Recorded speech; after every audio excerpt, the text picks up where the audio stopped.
अस्सलाम वालेकुम रहमतुल्लाहि व बरकातुहू। आज हम सूरह मुल्क की आयत नंबर 27 देखेंगे। सूरह मुल्क के फजाइल में हमने देखा था ये सूरह रसूलुल्लाह सल्लल्लाहु अलैहि वसल्लम की लाडली सूरतों में से थी और नबी मोहम्मद सल्लल्लाहु अलैहि वसल्लम तब तक ना सोते जब तक सूरह मुल्क की तिलावत ना कर लेते थे। आप भी रोज सोते वक्त सूरह मुल्क को पढ़ने की आदत ना छोड़ें और कोशिश करें कि इसका तर्जुमा और तफसीर सुने। मैंने अपनी इन वीडियोज में डॉक्टर फरहत हाशमी, डॉक्टर स्टार अहमद, मौलाना अबुल आला मौदूदी, उस्ताद नौमान अली खान की तफासीर की समरी पेश करने की कोशिश की है। अल्लाह ताला हम सबको हिदायत दें और कुरान पाक को समझने और इस पर अमल करने के लिए इस्तकामत दें। सूरह मुल्क की आयत नंबर 27 की वर्ड टू वर्ड ट्रांसलेशन देख लेते हैं। फलम्मा पस जब रआउहु वो सब देखेंगे इसे, जुल्फा करीब, सीअत बिगड़ जाएंगे, वजूह चेहरे, अल्लाह जीना उन लोगों के, कफरू कुफर किया सबने, वकीला और कहा जाएगा, हाज़ल्लज़ी ये है जो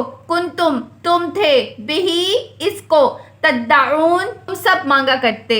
सूरह मुल्क की आयत नंबर 27 की उर्दू ट्रांसलेशन कुछ इस तरह से है। फिर जब ये सब इस चीज को अपने करीब देख लेंगे तो इनके चेहरे बिगड़ जाएंगे जिन्होंने इनकार किया, और तब उनसे कहा जाएगा यही है वो चीज जिसका तुम हमसे तकाजा करते थे। किसी मुल्जिम को फांसी के तख्त तक जाते देखा है? उस वक्त जो उसकी कंडीशन होती है, जो उसके चेहरे का रंग उड़ा हुआ होता है, जिसको पता होता है अब उसको मौत आ जानी है, मौत की सख्ती कैसे होगी, गला दबने का एहसास, उसके अलावा कब्र का एहसास, वो तमाम चीज़ उसके जहन में घूम रही होती हैं और वो किस कदर परेशान होता है, हम उस चीज़ को इमेजिन भी नहीं कर सकते। इससे भी बुरा हाल ना मानने वाले मुनकरीन का होगा, जो आखिरत पर ईमान नहीं लाते, जो नबी मोहम्मद सल्लल्लाहु अलैहि वसल्लम को नहीं मानते। क़यामत को जब करीब आता देखेंगे तब उनका हाल भी ऐसा होगा। उनके चेहरे जर्द पड़ जाएंगे, जिसको हम कहते हैं ना चेहरे का रंग उड़ जाना, उनके चेहरे के रंग उड़ जाएंगे कि ये क्या, ये तो सच में हो गया, ये तो नबी मोहम्मद सल्लल्लाहु अलैहि वसल्लम हमें इसका बताते थे। लेकिन साथ उन्होंने ये भी बता दिया था कि एक दफ़ा जब तुमने मौत के फरिश्ते को देख लिया उसके बाद तौबा कबूल नहीं होनी, अब तौबा कबूल नहीं होगी।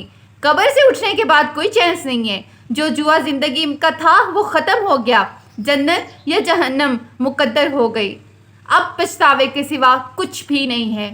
जैसे जैसे वो कब्रों से उठेंगे, क़यामत को आता देखेंगे, उनके चेहरे जर्द पड़ते जाएंगे कि ये तो वही दिन आ गया, सज़ा जज़ा का दिन आ गया जिसका हमें बताया गया था। अल्लाह ताला हमें क़यामत के दिन की सख्तियों से बचाएं, अल्लाह ताला हमें जहन्नम के अजाब से बचाएं, अल्लाह ताला हमें अपने अर्श के साए के नीचे जगह दें। आमीन सुम्मा आमीन। अस्सलामु अलैकुम रहमतुल्लाहि व बरकातुहू।